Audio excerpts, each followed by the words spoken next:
Hey, everybody, we are live. I hope everybody's jumping on here shortly. I know I usually don't have a lot of followers, but hopefully we can get that back up. If you don't know me, I'm Tony Delaney. I'm the owner and founder of Fast Group Firearms Services and Training. I have a special guest with me tonight, Mr. Dustin Soloman, excuse me, I'll get that right, from Building Shooters Technology LLC. Is that right? Did I get that right, Dusty? Yeah, you got it right. All right. How you doing tonight? I'm doing all right. How about yourself? Thanks for doing thanks for good. having me on the show.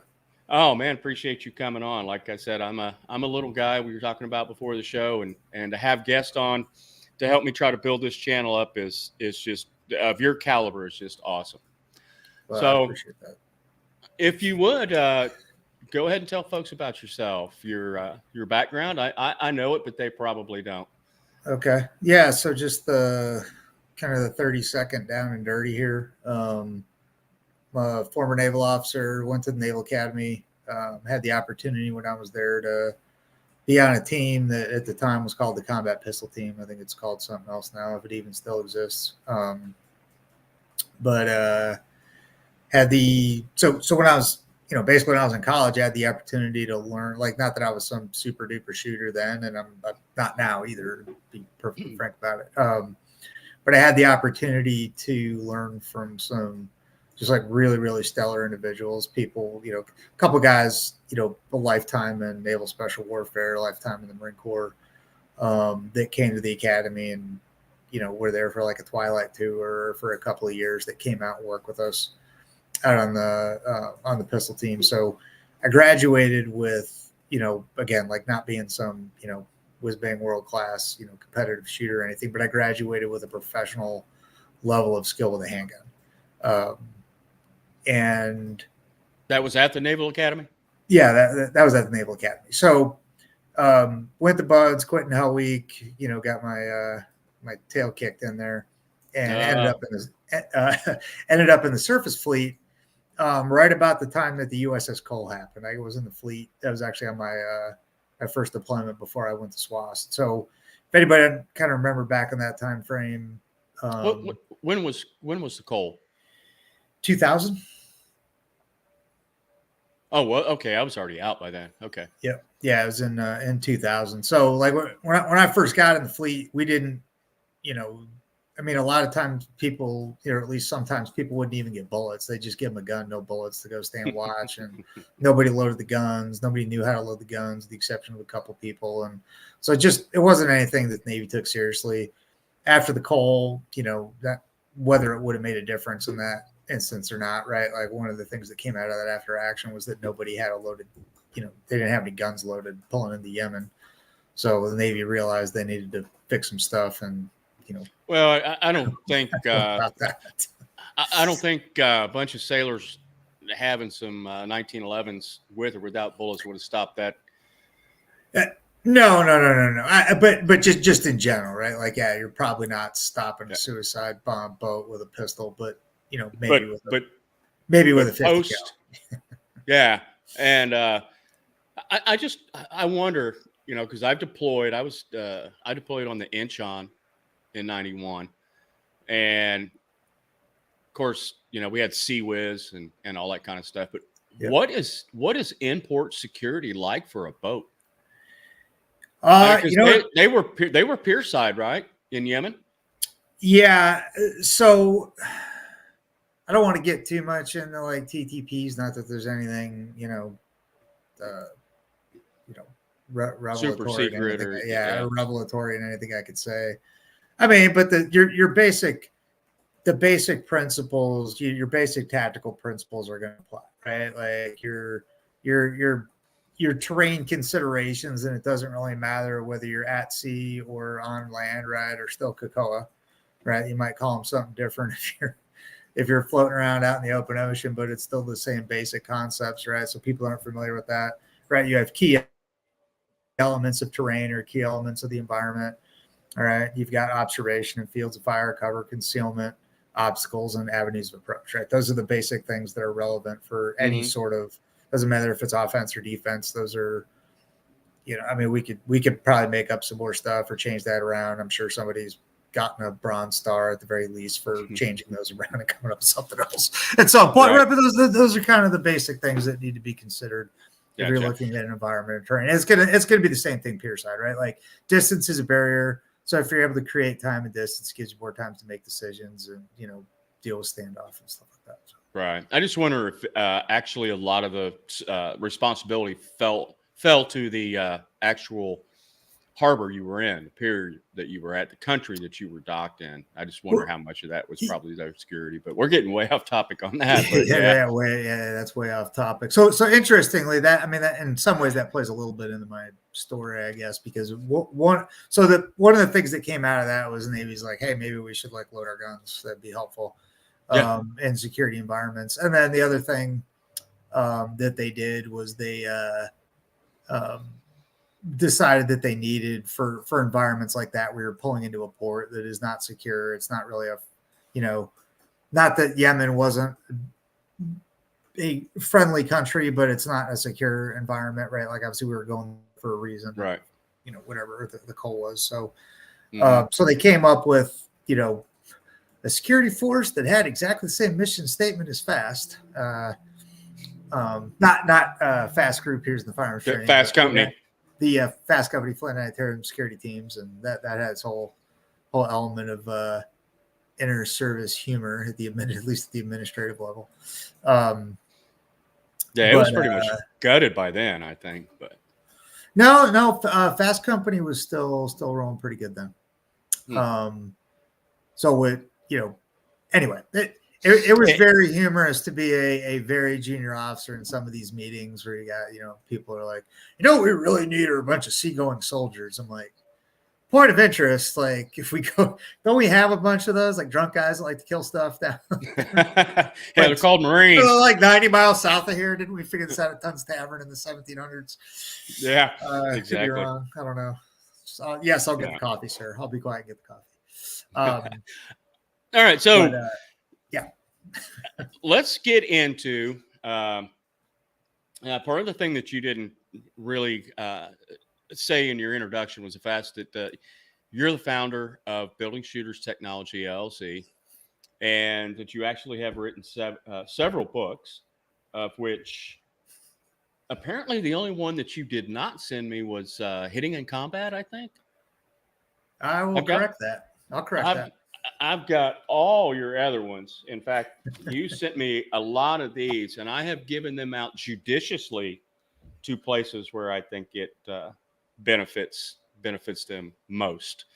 But anyway, so let's get back to it. You were in the Naval Academy. You graduated with professional understanding of the pistol. Professional understanding of the pistol. That's a good way to say it. Okay. Then you got to the fleet.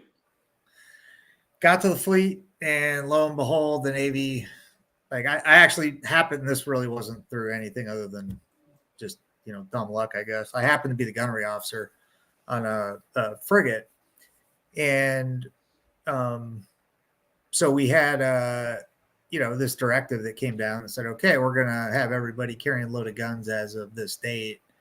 And it was pretty revelatory that nobody really knew what that meant, right? So I'm like, okay, well, we need to teach people how to load and unload them, and we need to do a shooting package, right? And I came up with this training plan, which was probably over the top.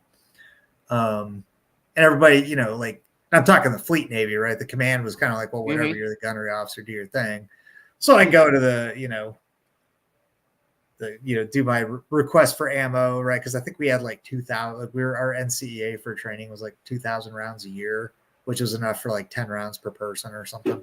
It's something stupid, right? If you look at getting the whole ship qualified, and so I put in this ammo request for like 80,000 rounds, and we're going to do all this training, and of course they just laughed at me. There wasn't any availability of the on base range at all for like until like 2 or 3 months after the the thou shalt have all the guns loaded date. So that kind of put me in a spot of like, all right, well, I know people are going to have to hand these things back and forth. I know they're going to, like there's we're introducing legitimate risk where people are going to shoot themselves or people around them just by accident because they're going to have to manipulate guns. And they've never been taught how to do it. And there's no mechanism to teach them. So I ended up putting together a training program that was all dry fire. I couldn't get guys for what at the time I thought was the right way to do it, which would have been like, give me guys for 2 days or 3 days. I couldn't get them. So I got them for like an hour at a time. I had to run all these complex schedules, try to get the whole crew through this, set of dry fire lessons that I put together. Did you at least have access to dummy rounds? Yeah, we did. I don't know about now, but every ship had a box of dummy rounds for everything they had on board at the time. A box of dummy rounds. A box of dummy rounds. Anyway, so I left the ship, and then my next command actually was this mobile security detachment that I was talking about, which is now, that was the first active component of what's, I think now the Naval Expeditionary Warfare Group, which did exist at the time, or something along those lines. But anyway, so I was at Mobile Security Detachment 22 as the operations officer. And obviously we had a very security specific mission, and our concept of operations was based around the Gulf. The Gulf's pulling into Yemen. We would go there ahead of time. We would set up security. We'd drive out patrol boats, escort them in through restricted waterways, restricted maneuvering waterways, provide security for them while they're pier side, drive them back out to the open ocean, and then we'd pack up and leave. That was sort of our con ops. And there was still it was the surface Navy trying to reinvent the Marine Corps without talking to the Marines. So that was everything that their listeners can imagine and more. But nonetheless, we did have a very security specific mission. And so I was able to, at the end of the day, justify a fair amount of resources and training and stuff like that for the guys. And so the end of at least that part of their training, or one of the last things they did in that part of their training, was they came to a week-long weapons training block that I ran that encompassed, the 3 small arms, right? The at the time Beretta, right? The M16, A3, and the M500, Mossberg 500 shotguns. Those are 3 small arms at the time. And the crew serve weapons, right? The 240s and the 50s and Mark 19s and all that was a separate deal. So where were you doing all this at? So our command was, we started in Little Creek, and then we home port shifted over to Portsmouth, Virginia. Okay. It's kind of the other side of the Portsmouth Tunnel there. Yep. I actually ran, the training kind of moved around because I couldn't get the place I wanted to run my stuff the whole time. I ran most of it at Fort Eustis up in the Newport News area, and then some of it we had to contract out some ranges and drive around a couple different places. There was I was just wondering. Go around the places that you could shoot in the early 2000s down in the Hampton Roads area. Right. But so during this time that you were doing this, and what was your background in shooting? I guess we should have started with that. But did you have much of a background when growing up or anything prior to going to the Naval Academy? I mean, a little bit. Like my dad was an FBI agent. He was on, SWAT and stuff. So I'd shot guns before, and I'd had, learned a little bit from him, but nothing. Nothing real significant. No competition or training, or law enforcement, anything like that. Okay. No, so you're kind of learning this as you go along. Oh, very much, right? Very much so. It was not the ideal situation. Like we, like my OIC and I, and he'd actually come from spending a couple of years at a special boat unit. He'd also been to Buds. Not like me, he actually made it through Hell Week 3 times. Well, you know what? You made it further. You made it further than I did. I was in the Marine Corps and docked for the SEAL teams in Rota, Spain, and never went. Oh, gotcha. I mean, I docked, but I never did the transfer. Gotcha. Yeah. Missed out on being very cold. Yeah. But, it was very cold in Rota that day. Yeah, it happens. But anyway, so we went. My OIC and I had put together this whole training pipeline. We tried to get because one of the interesting things at that time, right? The Navy didn't really have anybody organically to run this training because the corporate knowledge on it was basically limited to naval special warfare, right? There was some of the mastered arms, right? But that's actually a whole nother. I don't really want to go down that road on how that whole thing played out. I don't think it. I think you and I would find it interesting, and probably nobody else listening would find it interesting. But suffice it to say, like we actually tried to get some other people to run the training for us. Like basically get some contractors to put it together, and that kind of fell through. So we, myself, my OIC got left, and a couple other people, at the debt basically got caught holding the bag because we were, that's one of the interesting things. A lot of people, I guess, maybe don't quite understand, particularly about kind of like a new warfare area, or like, hey, we got this rapidly emergent requirement, right? Like the enemy gets a vote, like there's a war going on, you're going, right? Like whether you're ready or not it's not like they're going to hold up the war. Yeah, that's irrelevant. Your state of preparedness is irrelevant. Yeah. Anyway, so it ended up during this time, I was kind of learning on the go for a lot of that, for sure. So during this time, you had some revelations. I did. Once you started this program going, and tell us about that. What happened, and you met another person that really got you to understand what you then took off on. Yeah. So one of the things that I noticed in this advanced weapons training block, so the first one was that I had mostly mastered arms, like probably like 90% of the command or thereabouts were, which those that aren't familiar, it's a military police officer in the Navy. So they were already badged, they were already qualified on their weapons before they even showed up at the command. And then they got about 6 weeks of weapons training at the command, not including my stuff. Maybe I guess that probably did include my week, right? It came to my week. But the bottom line is, in 6 weeks of weapons training over 6 months, like you should be, you're not going to be beating Rob Latham at nationals, but you should be able to shoot. And most of these guys did not have a consistent grip on the handgun when I got them. And it's like, well, so we basically had to kind of start from scratch on the shooting, right? And again, like before they even came to command, they were already badged and qualified military police.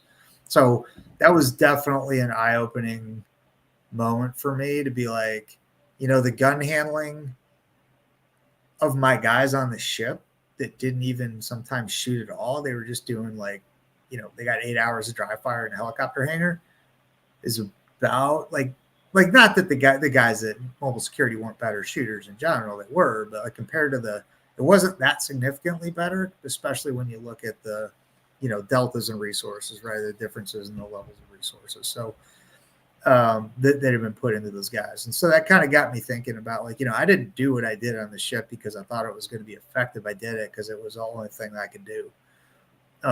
It was just the only thing I could think to put together. And then I kind of figured out that actually worked pretty darn well as far as how the training delivery worked. And so that kind of got me driving down the road of like, what we're doing is not working very well. It's not effective. How can we do it better? So the second part of your question, this is, fast forward in not quite 10 years. I went after I got in the Navy, I spent a bunch of time as a contractor running around overseas. And when I'd be back, I'd always grab someone, see if they wanted to learn and, try to tweak on the training methods I've been kind of screwing around with. How did your program end, or did it continue on with someone else? You obviously left the Navy, so you were no longer doing this program, right? Yeah. So I don't know. The program I did on the ship, that probably, in fact, I know that stopped as soon as I left. There's actually kind of a funny story about that because I pulled the guy's weapons calls, wouldn't give it back. And as soon as I left, they gave him back to him. And then he apparently 80 to 50 cal into the side of a cruiser. Oops. Pulled his weapons calls for a reason, guys. Yeah, no kidding. So you were continuing this program until you left the Navy. No, I mean, I was the operations officer for the detachment. So for our workup, this was part of our workup that we ran once. It wasn't. So everything you were doing with the shooting was a collateral duty? Yeah, it's probably a good way to put it. Okay. So you get out of the Navy. You've done what you can do. I know that one of the stories that you've related before is you had students come back that you had already taught, and they didn't even know they couldn't figure out how to load the gun after they had already been through the training. Is that correct? I don't know if I've ever had anybody that's been, you get someone, you have them for a couple hours, right? There's not that much you can do to ensure long-term retention there.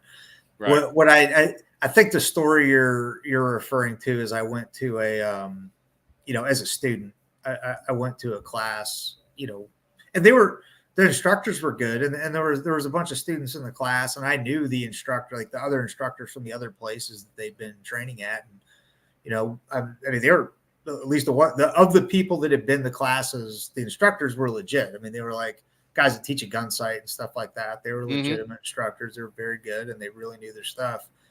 And of the students, I remember this, like everybody in the class had a concealed carry permit. I think everybody did. If not most, if it wasn't everyone, it was most of them already had a concealed carry permit and carried a gun daily. I believe everyone had been to at least one additional class, if not more, in the previous, 6-8 months.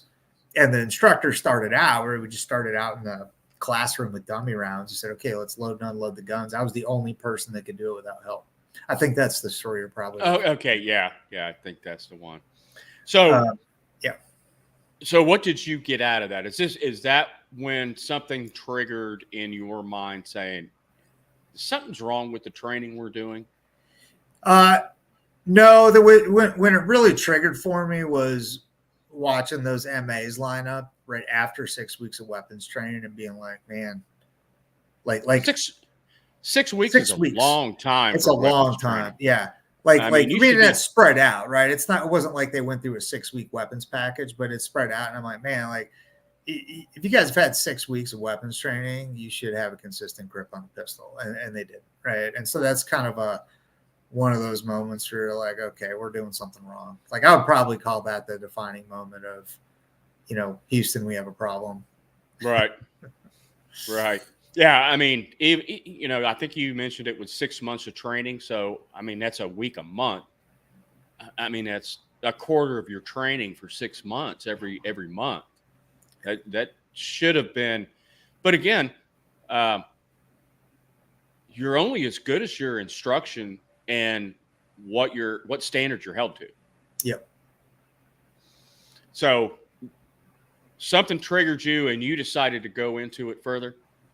Yeah. So I kind of went down the rabbit hole. And I was working on, how do we do a better job training? And I had some stuff that worked. And then getting into the whole brain science side of it, I had a friend who's a research scientist, Air Force Research Laboratory, and he'd moved out to a rural area and wanted some shotgun instruction. So I went and did a class, and I wasn't able to really apply the training methodology I've been working on, but I explained it. And she was like, you're really doing some cutting edge stuff here. Gave me a couple principles to look up. So I set out to write a 10 to 15 page white paper, and about 4 years and 200 something pages of research later, I had what I eventually published as Building Shooters. That's it. That's the one. And for people that haven't read it or looked at it, effectively what Building Shooters is it's a terrain map of the brain. And just like we were talking about the security stuff earlier with, COCOA, right? Like if you understand the key terrain of the brain and the avenues of approach and the obstacles, it's going to be a lot easier to navigate it. Just like if you know which roads are one way downtown in your, hometown, you're going to be able to get where you need to go a lot quicker if you know which way you got to turn. Right. You can definitely plan your route better. Yeah. Let's get into that real quick without, I mean, to me, I love the stuff, but I don't want to bore people out there. They're going to go, what the hell is he talking about? But yeah. I think it's very important to understand how the brain, especially if you're a trainer and instructor, but also if you're a student. I think you should also have this knowledge, because I'm going to bring up another book that you wrote that talks about this as well. I think as a student, you also need to learn or need to know how the brain learns, so that you know that you've got a good instructor teaching you the way that's going to impart the most amount of knowledge into that permanent part of your brain. So can you kind of go in and talk about, myelination and the short-term memory, the long-term memory, and the divisions between the two? Yeah, I'm going to skip myelination. We'll get to that a little bit later if that's cool with you. Okay, sure. So yeah, so it's your show. I'm just trying to live it. Okay, so if we look at the just a process for how we get information into the brain, everything comes in through our senses and then it hits a filter, right? Because if we processed every piece of information that came to us, it would totally overwhelm us, right? So for the listener, can you feel your toes in your shoes, or in your socks? You couldn't until I said it. Now you can't not feel them, right? You weren't processing that information until I said that because it wasn't important to you. And so we typically block out most of the information that we get. Otherwise, we wouldn't be able to function. So the stuff that comes in through our senses hits a filter. And then, and I'm talking about new material now, right? Like this is brand new learning stuff that's not in our brain at all. It comes in, it gets to the filter, and then it goes into a short-term memory space. And so this is kind of like a computer's RAM, right? A random access memory. It's very small. Something is unique about it that would not be in a computer's RAM is it is compartmentalized. So, for example, part of it might be dedicated to like rote memory, and part of it might be dedicated to physical action, for example, right? So let's say I could put, 4 discrete pieces of information in it. This is oversimplifying it, right? But 4 discrete pieces of information in it. It doesn't mean I can put 4 of any part of information because I may only be able to put, 1 rote memory piece and then 1, physical motion with the upper body or something, right? And I'm making that up just as an right. So once information gets into short-term memory, right, very much like a computer's random access memory, it won't be retained.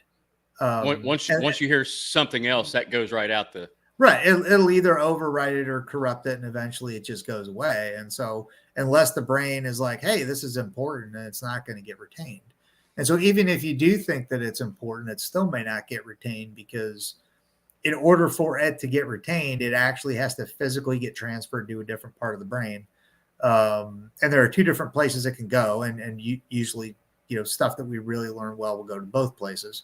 And those are called declarative and procedural memory. And you don't have to remember the terminology. You can just think there's like 2 really big hard drives, but there's no direct access into those hard drives for new information, right? Or at least not in my, very simple learning model here. Right. You have to pass everything through short-term memory. So if you think about the way that we typically train people, right, it's a little bit like imagine you've got a water bottle, like a 2-liter jug that you're trying to fill up, and it's got this little hole on top of it, but there's this whole big, liter, 2 liters of space that you can put in there. Well, you could take a big bucket of water and dump it on top of there, but you're not going to get all the water in there unless you have to take your time and like be very careful about pouring it into that hole. So you can dump it fast on there, but you're not going to get very much in the bottle. It's like trying to fill up a drink bottle with a fire hose.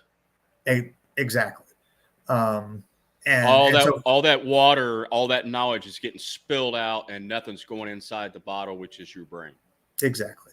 And so what we need to do, right, and this is again, like this is what that, what is in the book Building Shooters is what are the parameters of this system?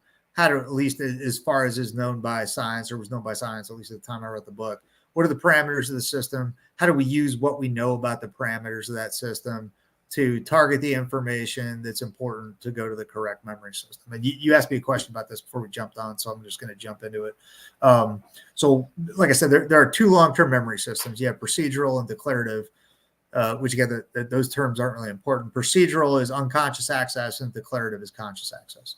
And so for us in this world, right, where we're talking specifically about firearms, and self-defense, right? Like defensive or combative firearms more specifically, you're typically going to be under a lot of stress when those things happen. And as the stress levels goes up, your ability to access anything other than procedural memory goes down significantly and can eventually go away. And so if we really want to be able to perform skills, those skills need to be in the procedural memory system so that they occur without conscious thought. And this is not really a new concept in the shooting world, right? People have heard the, development of unconscious competence, right? You go from Right. unconscious incompetence, right? Like conscious incompetence, and the progression. Can I interrupt you real quick? Unconscious competence. Yeah, absolutely. So I just want to make sure and clarify that everybody understands that what you're talking about just isn't about firearms training. It's the way the brain learns everything that you do. I don't care if you're going to med school, law school, trade school,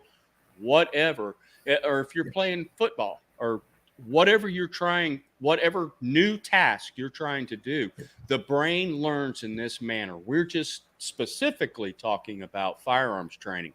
It's not any different. That's how the human brain learns. So it's whether it's in grade school, high school, college, or whatever you're doing, correct?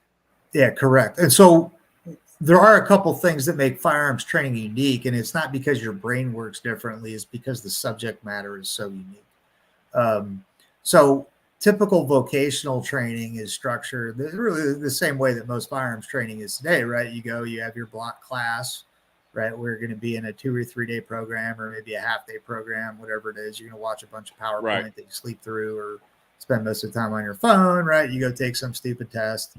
It doesn't mean anything. And then you go on to your job, and, you maybe learned a little bit of terminology, or maybe didn't learn anything. And now you go into the job and somebody's teaching you how to do that. And again, I'm talking about vocational stuff, right? Like now someone's going to teach you that. You're going to learn through OJT because you get a lot of repetition in the actual environment, doing the actual task for real on the job.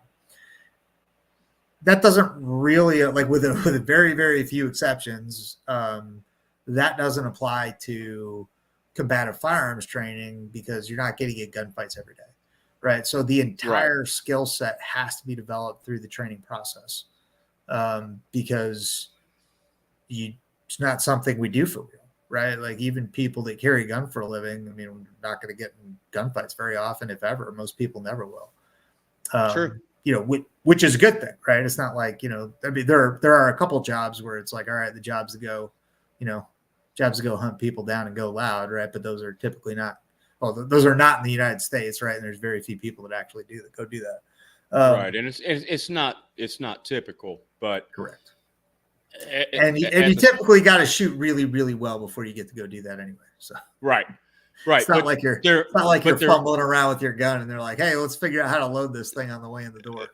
Yeah, exactly. But there is a process that we can go through that teaches us how to do this, that presents us with a lot of different type scenarios. So again, we talked about that your body can't go where your mind hasn't been. That's part of most everybody knows it as the fight or flight, and it's pretty much now recognized as fight, flight, or freeze. Because if your mind just goes, oh, what the fuck is this?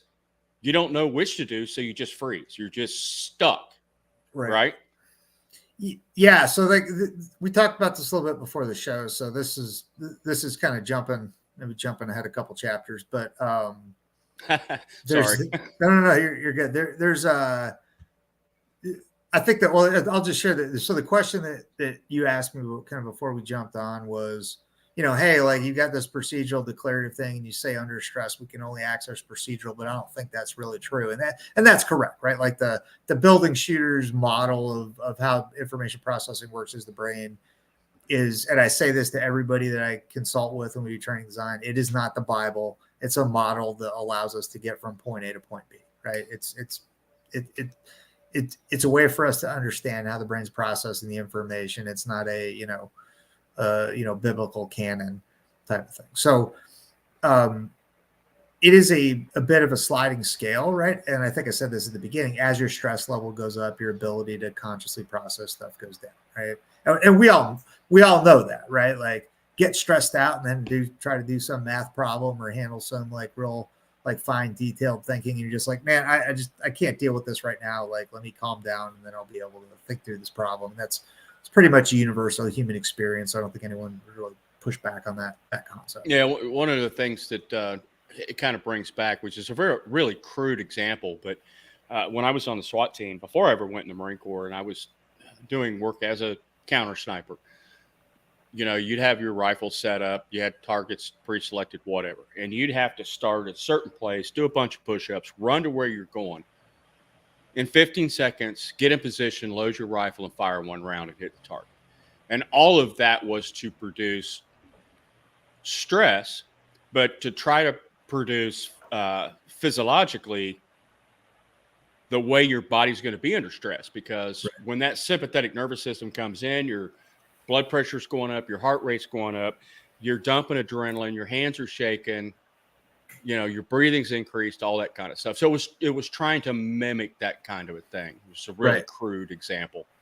Yeah. Well, so getting into stress processing. So I'm going to talk a little bit about it is backed up by scientific research, but it's a theoretical model I'm going to talk about here.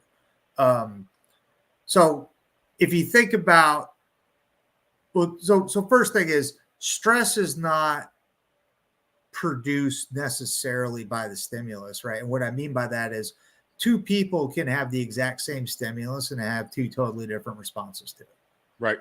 Right. So it's not this stimulus produces this level of stress, right? There's a whole big bag of variables to unpack for how each person responds to what happens in a specific environment.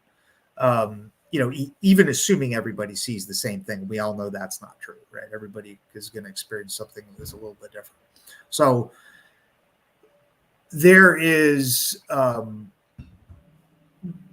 let's take that as understanding, right? And then let's look at being presented a stimulus in what I'm going to call a tactical environment, right? Tactical is in there is a problem for me to solve, right? And I have to apply some combination of skills and maneuver on terrain or whatever to solve that problem. And this doesn't necessarily have to be combative or fighting someone. A tactical problem can be a business problem, right? Or it can be something in sports or whatever, right? Like there is an opposing something, right? There's an objective I have to achieve, and I have to work with limited resources and I'm glad you put it that way, because with the word, like so many other words that are being thrown around these days, everybody's talking about tactical, and you put it perfectly Velcro, correct. Black Velcro. Okay. Oh, that's if you got black Velcro, you tactical AF. Exactly. But you put it exactly right, because people don't understand the difference between techniques and tactics. And tactics is solving a problem with the known information that you have and the techniques that you have learned in the past, and employing those techniques to solve the problem. Bingo. Yep. Yeah. So I didn't mean to interrupt you, but I needed to bring that out, because everybody's throwing those words around. Oh, I got a tactical flashlight class, or I got a tactical red dot optics class. No, you don't. You're teaching a technique. That's all you're doing. Right. You're not teaching tactics. You're not teaching somebody how to solve a problem. Well, I mean, I guess you could. Okay, I'm teaching you how to draw the gun and put a round on target. I guess some weaker-minded individuals could argue that as a tactic, but no, I digress. I just had to point that out. So sorry to interrupt you. Go ahead.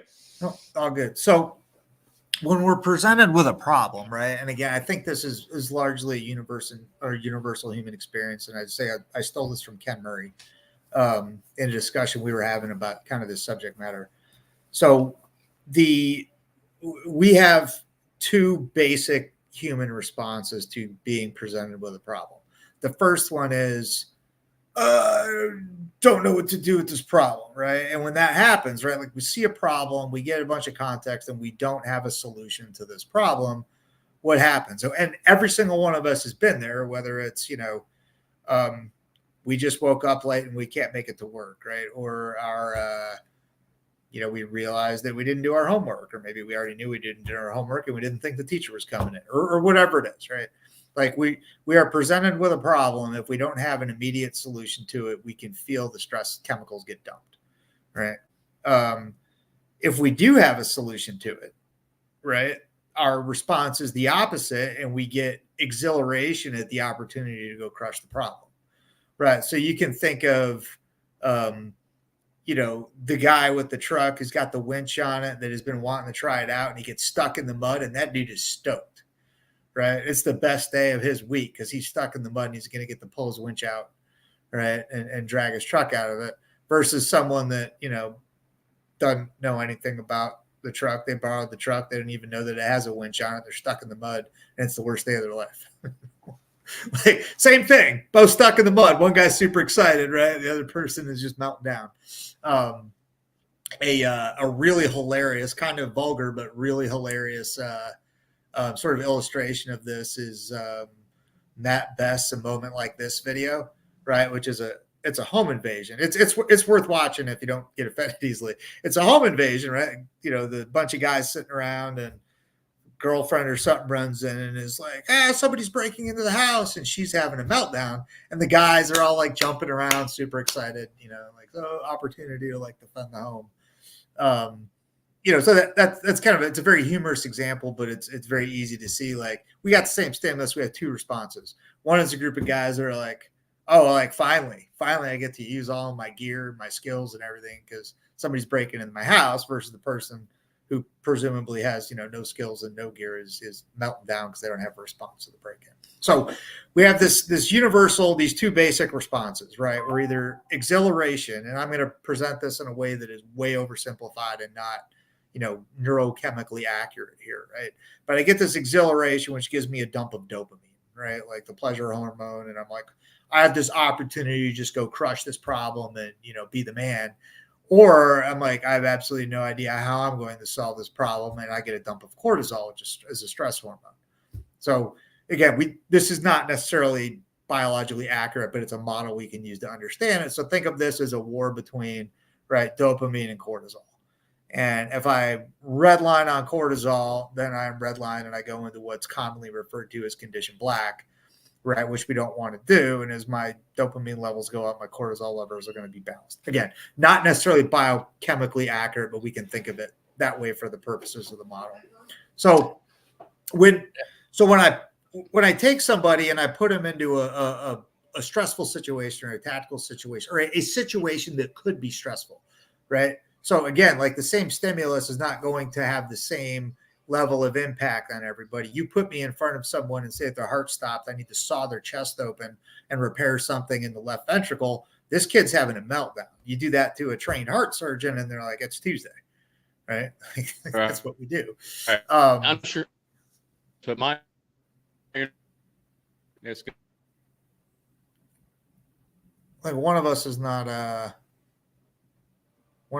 streaming. I think I'm hear me. I can hear you, but your kind of camera's frozen here. Did I freeze up? I don't know what happened. All of a sudden, my internet just started going stupid. I sent you a text when mine went out, but when I came back on, it sounded like you were explaining things. I was on a roll. It was perfect. It was perfect. That's awesome. In one take. In one take.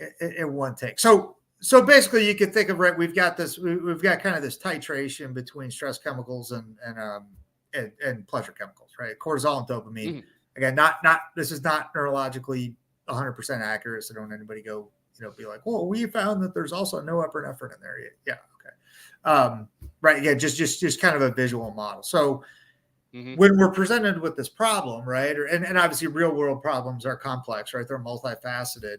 Where we are presented with things we don't have a solution to, or we perceive that we don't have a solution to, and we don't recognize, our stress levels go up, right?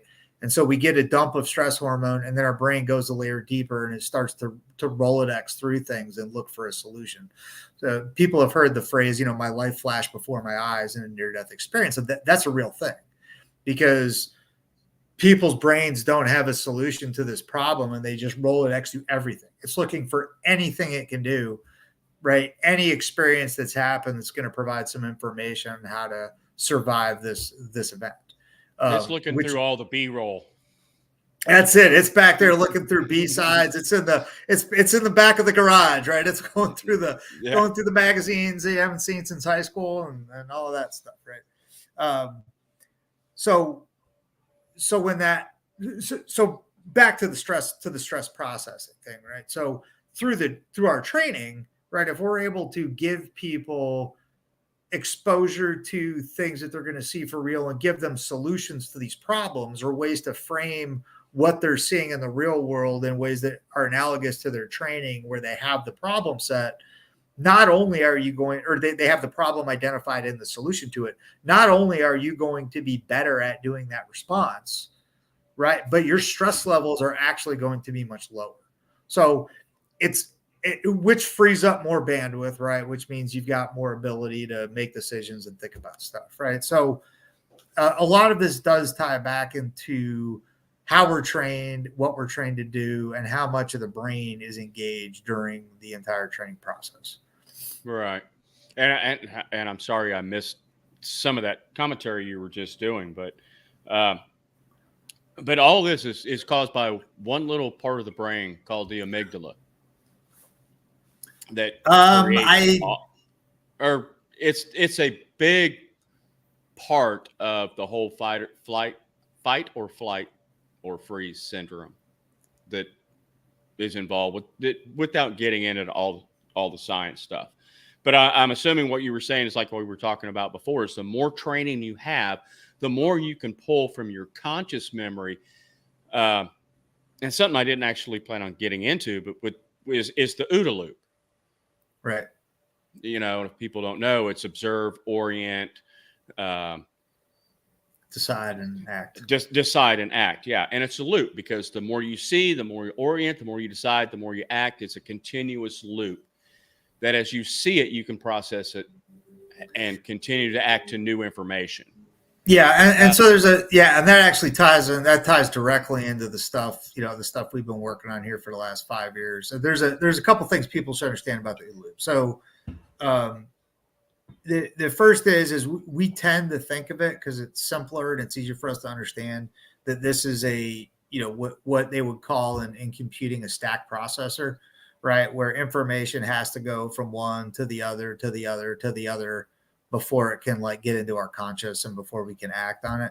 And that's not how this is structured. So the way that this is structured, in computing would be called a layered processor. And everybody's probably got a laptop, and if you look at it, it's going to say like i3 or i5 or i7, or now they have i9s, right? So there's 9 different cores that are all working simultaneously at the same time. So you could have multiple processes running at the same time, and our brains are layered processors. And of course, we all know that, right? Like we're not very good at doing multiple things consciously at the same time. We're not very good at multitasking, right? We're kind of limited on something we have to put a lot of attention into, to one thing at a time. But we are capable of processing multiple inputs at the same time. So you can look at someone and hear what they're saying at the same time, right? And if you practice it, you can look at someone, hear what they're saying, look at 2 other people out of your peripherals, track them, and also hear what they're saying. Now, you're going to start running out of bandwidth, but those are things that we are capable of doing. So, you were a cop, right? And it's probably the first experience I had with this is up on the bridge of a ship, right? Where I'm trying to pay attention to the radar. I'm trying to pay attention to the radio. I got 4 different radios going off at the same time. I know you did something like this as a cop, right? Like you're dealing with multiple inputs, multiple people talking. And the first time you are dealing with that, you can't handle it. But as you gain the ability to process more information, there's a couple things that happen. One, you learn what's important. So you learn what you can ignore, what you can't, right? What you have to pay attention to, right? So that's one thing, right? Is kind of learning to minimize the amount of information that's necessary for you to make good decisions, because you learn what's important and what's not based on a whole variety of environmental indicators, right? But you also gain the ability to process additional information simultaneously, because we do have weird processing capability. Right. So again, I apologize for the last couple of days. We've had some weird internet issues. I was wondering if we were going to get this pulled off tonight or not, but so I missed what you were saying. But what I wanted to get more into is, how did we get it wrong? We know that what we're doing in teaching whether we're teaching law enforcement students, whether we're teaching concealed carry holders, whether we're teaching anybody just to use a firearm for self-defense, which is our God-given right.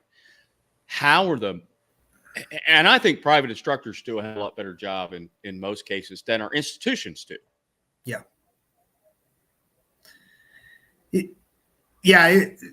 So you kind of froze out on me here again. I'm just going to keep rolling because I'm assuming people can see me. So we've gotten this wrong. I break it down at the top level in two different ways, right? So I call it the two fundamental failures of the industry, and obviously we could argue about, categorizations or whatever, and that's not really the point. It's just to discuss concepts, right? So we fail on how we deliver training, right? And that goes into, the whole, like, we're trying to fire hose, or dump a 5-gallon bucket onto a 2-liter bottle and expect that we're going to fill the bottle up. That's obviously not going to happen, right? We have to change how we're trying to put the water into the jug in order to actually get the water into the jug. So that's the first problem. The second problem is that we fail in how we measure performance, right? And our measurements are always going to have a big impact on our training, right? If I'm going to measure your ability to shoot 8-inch plates at 25 yards, and that's what's going to be determinative as far as whether you keep your job, whether you graduate a program or whatever, or if that's what I tell you is really important for you to be able to do, you'll probably end up being pretty good at that, but not very good at getting the gun out of the holster in under a second because you've never done it before. Maybe you don't even have a holster because you just shoot 8-inch plates at 25 yards. It gives just, for an example. So our measurement systems are always going to impact what we do, and what we do now really has no bearing, right? There's no real correlation between how people perform on shooting tests and how people perform in real world gunfights. And so there's a couple of different reasons for that, but they all really stem out of those two fundamental failures of we don't train people in the same way that they learn. And then we don't measure performance in any way that's relevant to what's needed for real.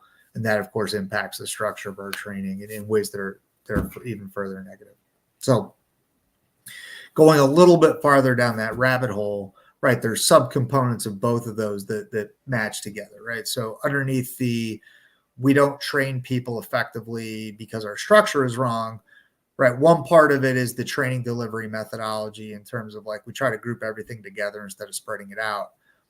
The second part of that is that our mechanisms, and I'm talking about the neurological and physiological mechanisms that we use during the firearms training process, particularly when we learn shooting skills, are not the same ones that we need to use when we actually use a gun for real. And this ties directly into that OODA loop. So when we shoot, right, if you go out to the range and I'm like, okay, I want you to fire 5 rounds into, a 3-inch dot, and then put the gun back in the holster, and then let's talk about your marksmanship skills. Well, are you observing, orienting, deciding, and acting based on dynamic things that are happening in front of you? No. You're not doing any of that, right? So in terms of, like, the neurological circuitry, and it literally is physical circuitry that we build in the brain when we train, in terms of the neurological circuitry that we're using during that training event, it's not the same stuff, right? We're using a different circuit board than we have to use for real. And then when I measure performance that way, it gets even worse because now I use the wrong circuitry over and over and over again and make that circuitry really efficient, which makes it very difficult to connect it to the rest of the brain just because of the processes of how the brain, the brain builds circuitry and learns things. And so those, again, like, it all goes back and stems from those two fundamental failures. We don't teach people in ways that match up with how their brain learns, and we don't measure anything that's relevant, right, or anything that matters for the real world when we test people or when we measure their performance. Why do you think our institutes have gotten to that point? Time and dollar. You're cutting out there. I can't hear the whole question. Can you hear? I can't hear what you're saying. All right. I would ask, why do you think management issue? So again, you're kind of cutting in and out. So I'm going to answer what I think you asked, which is why do you think we're why do you think we're in this spot, or why do we think we're limited here? And the reality is there are some very good reasons for it. Or I don't know if they're good reasons, but there are real reasons for it. So the primary one is an assumption of resource limitations, and resource limitations are real. I mean, I push back on instructors, particularly guys coming out of the special operations community sometimes, who are like, "Oh, this isn't a problem." Well, it wasn't a problem for you, but like it is a real problem when, like I was working with a agency down in Georgia, right? And they're like, "Oh, we got to pull from our operational ammo for quals because we don't have any training ammo, and we're almost out of operational ammo, so we got to stop." I mean, those are real problems. Whether those should be real problems or not is a different story, but nonetheless, they're real problems. So we do have resource limitations that impact how we can structure training. So, for example, if an agency's this is particularly in the professional world, if an agency has a "thou shalt do it this way" policy, which is basically color of law type stuff, that says you have to have gone through a 4-week training program and be certified, or you're not allowed to run firearms training, and you only have one guy there who's actually been through this program, then that person's the only one that can run training, and you're sort of subject to that person's availability to run training, right? Whether that's an appropriate policy or not, it's a separate discussion. But if that policy exists and isn't able to be changed, you have real resource limitations, and now everything is going to be kind of structured around the limitations of that person, right, or the availability of those resources. And so that is a big reason why things are structured the way they are. But honestly, a second reason, this is one of the things that drove us into what we've been doing at Building Shooters for the last 5 years, is that we haven't really ever had any tools that gave us the ability to measure things that mattered, or to use any of the relevant, neurological circuitry with repetition. Like it just hasn't ever been possible before. And so once, that was actually my big, kind of one of my revelatory things after writing Building Shooters and, publishing it in 2016, I started looking at what are the barriers to implementation. Because there are some, right? I mean, and they're real, and there are real limitations that people have to deal with in the field, both institutionally and in the civilian world. And so this is really what led me to, smack my shins on the measurement piece. Is qualification is just a killer. It is so impactful on what training looks like, where resources go. And there are a whole bunch of reasons for that, but it's just, if you've ever been inside an institutional training environment, like we all say qualification shouldn't matter, but it does. We can't fairy dust that away by pretending that it doesn't. So, finding different ways to qualify and ways to qualify and train that use the right circuitry, is I think really kind of the next frontier here in training. Still there with me?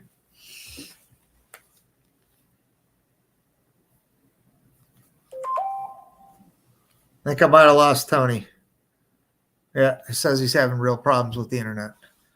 Anybody's still out there?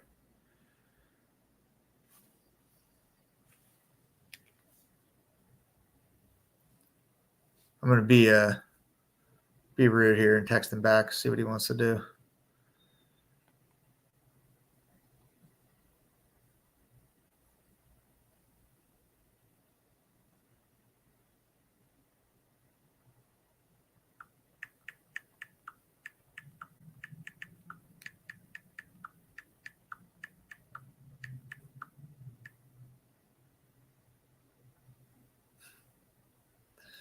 Never a dull moment.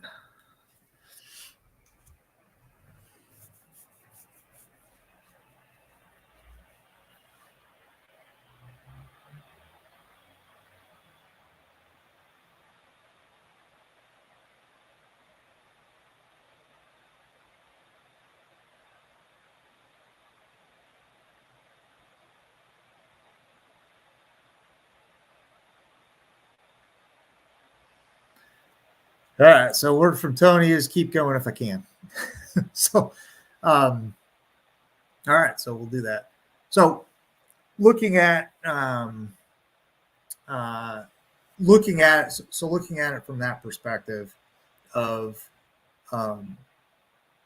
we don't deliver in the same way the brain learns, we don't use the same relevant circuitry, and we don't measure things that are real. How do we go about fixing that? So that's actually what we've been working on here at Building Shooters for about the last 5 years or so, is trying to find ways that enable us to get things like ongoing processing of a visual stimulus, making decisions, the visual processes of object recognition and motion detection, analysis of terrain, mobility, and put all of that stuff into firearms training. So we have ways that the industry has attempted to do this in the past, but it's been frankly pretty limited. Not in terms of necessarily the capabilities of what you can do with various tools, although there's some of that as well. But it's been extremely limited in how much repetition people can get. And that's been a real, I think something that the industry at large has missed for a very long time, is the fact that we can't just give people an experience or put them in, training for an hour and give them a thumbs up and send them out, because those kinds of events or experiences are not very good at producing learning. In order to learn, we have to structure how people learn, we have to structure the training delivery with how people learn, which means we need to do, basically short chunks of repetition over time, and we have to conduct repetition over time. And so what we've been working on is ways to do that. We call that the neurosystem. And so Tony's texting me here and saying his whole system is down.